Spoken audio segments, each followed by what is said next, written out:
Hello and welcome to What's New Today.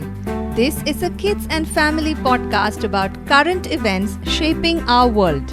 In every episode, we take one news story and explore it from the perspective of a curious child.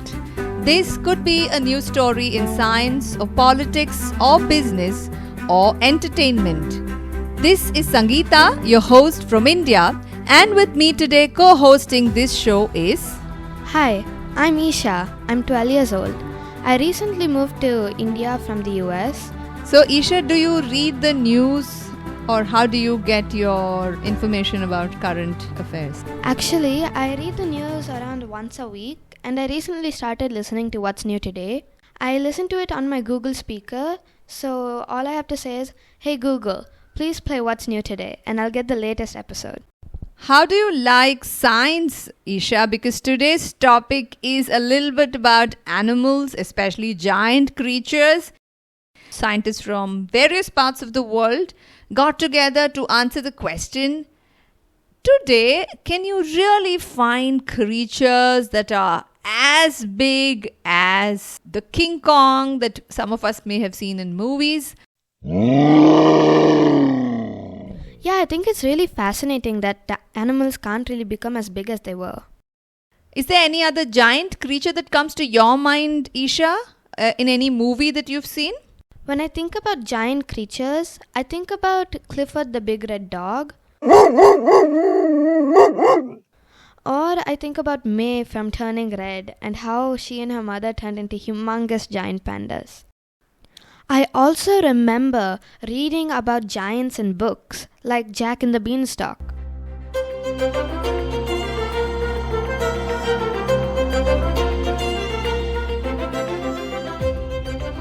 I think I've seen my kids read about the BFG in one of Roald Dahl's books. Again, another giant. So it would be interesting to know if these giants can really exist in our real world.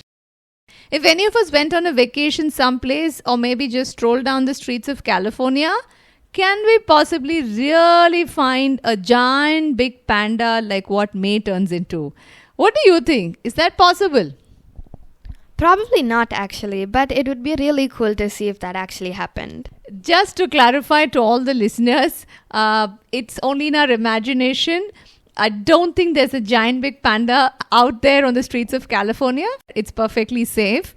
And what are the odds, Eesha, do you think that we'll find a King Kong, a giant gorilla, if you were to go on a vacation to an island?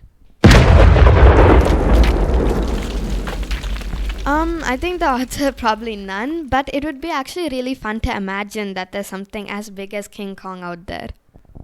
I'm glad you clarified that the odds are none.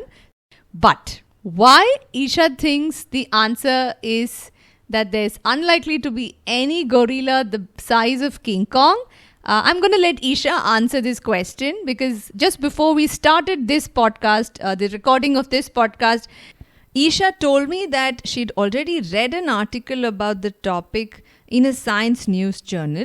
And I'm going to let Eesha explain what she's understood. So, the reason mammals can't be as big as they were when the dinosaurs roamed was because of heat. So, if a mammal gets too hot, it'll die. So, they have to devise a way to expel that heat from their bodies, or else it could become dangerous. So, Eesha, you're telling me that mammals generate a lot of heat inside their body when we digest our food. And I've seen enough and more of my fellow countrymen dealing with the hot Indian summers by pouring a big bucket of water on their heads. And I'm going to assume that an animal the size of an elephant can't do much with one bucket of water if it has to deal with excessive heat. So what do elephants do, or what kind of characteristics do they have that help them deal with heat? Because elephants generally live in hotter places, so due to their bigger ears, they can grow to bigger sizes. So their ears are full of blood vessels that help them pump out that extra heat. And when they wave their ears, it'll create a breeze just for them to reduce that body heat. Elephants also have very little hair, which doesn't trap in much heat, which allows them to move around freely. So, Isha, have you seen some of these elephants yourself anywhere or any other such relatively giant creatures? Yeah, actually, when we went to Ooty recently, we went to Mudumulai Elephant Reserve,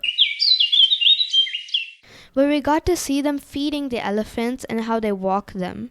I found it very interesting that an elephant could eat a full sugarcane stick in one bite.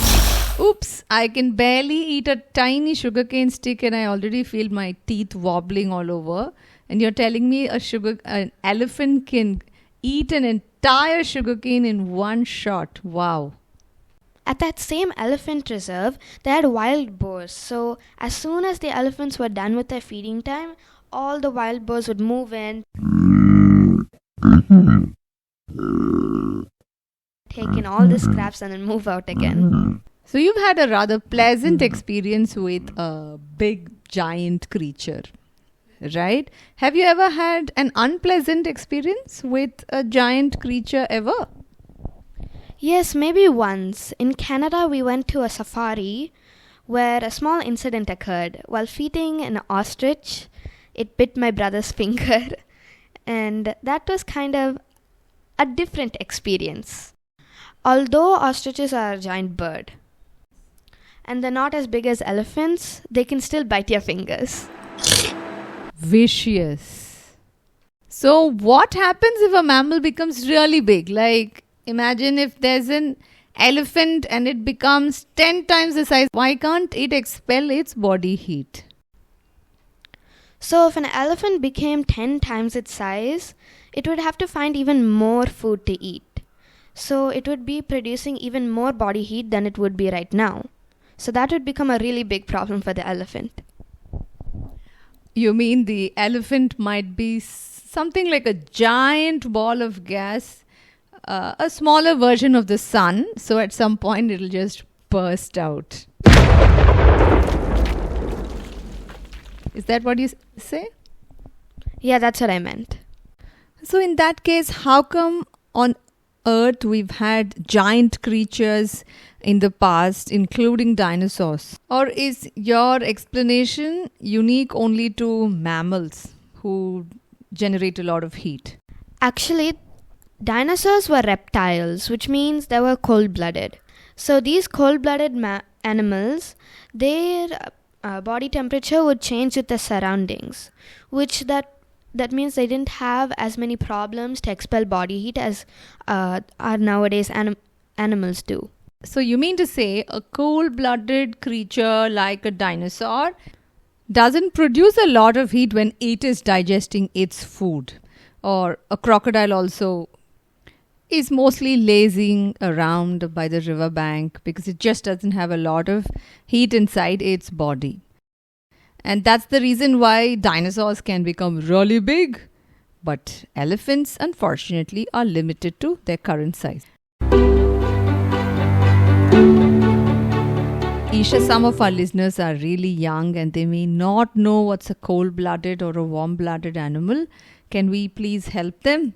So my question to you is, if I somehow were to find a dinosaur somewhere, and if I were to take it with me on a ship to Antarctica, would it become super cold? Yeah, that's correct. They would freeze. If they went to the Sahara, they would burn up because of the heat at the desert. So how is that different for mammals? So we are warm-blooded animals, unlike the dinosaurs of the past. So even if we went to Antarctica or if we went to the Sahara Desert, our body temperature would be the same as we are. So we would still have fever at 100 degrees Fahrenheit, whether we were in Antarctica or in Sahara, and I would still need to pop in a paracetamol.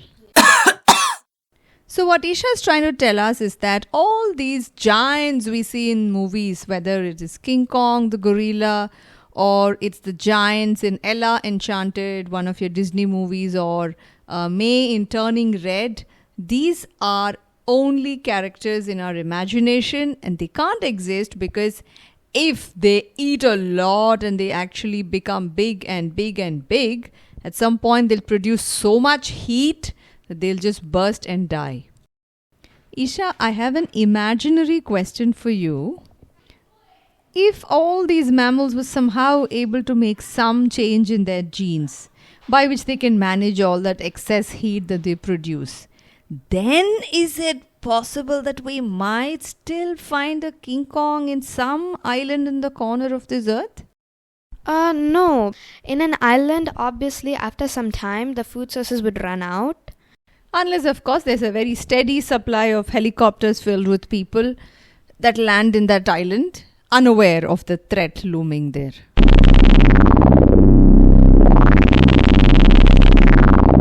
You know what? Actually, scientists believe that if an animal was supposed to be as big as a King Kong or as big as a skyscraper, they would need legs that would have to be humongous to support their entire body weight.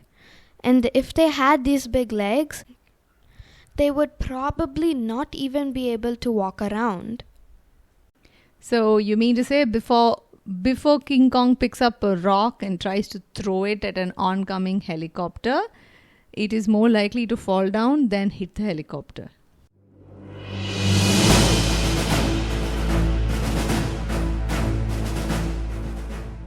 How come scientists explain the existence of slightly bigger elephants? May not have been 10 times the size of the modern day elephant, but there have been elephants that were bigger than what they are today, right? How come they existed then? Did you know that mammoths, which are supposedly humongous in size, are just a little bit bigger than their cousins, the elephants? The scientists believe that since these elephants had all of Europe and Asia to go around to search for food, they had much more space than they have it now. So they would be able to find more food. Eesha, I'm wondering, we do have one species of mammals which are much bigger than even the elephants, right? The blue whales. How come they survive? Underwater, it's generally much colder than it is on land, and it's much easier to expel body heat when you're inside the water.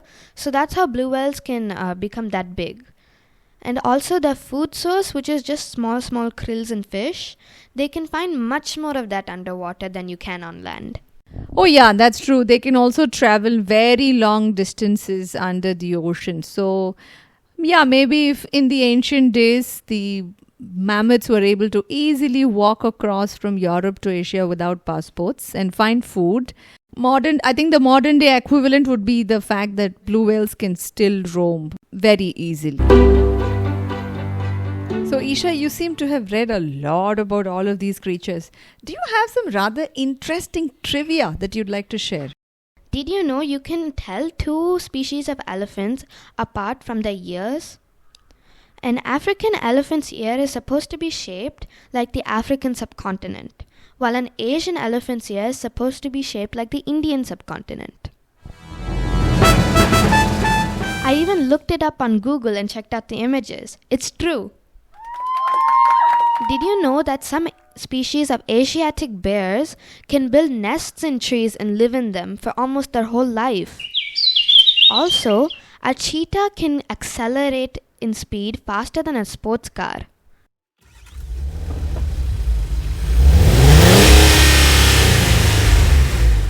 And that brings us to the next interesting part of this episode. Quiz time! Let's see how well you listened. Question 1.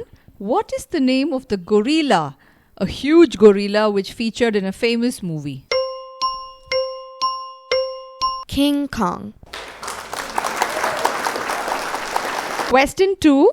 What happens to the temperature of a snake if you were to carry it from the hot deserts of Africa to the top of the Mount Everest? Would that temperature of the snake change? Yes, it would change with whatever temperature it's currently in, based on its environment. The last and the final question. Eesha, can you name any two mammals other than elephants and other than human beings also? The hippo and the rhino.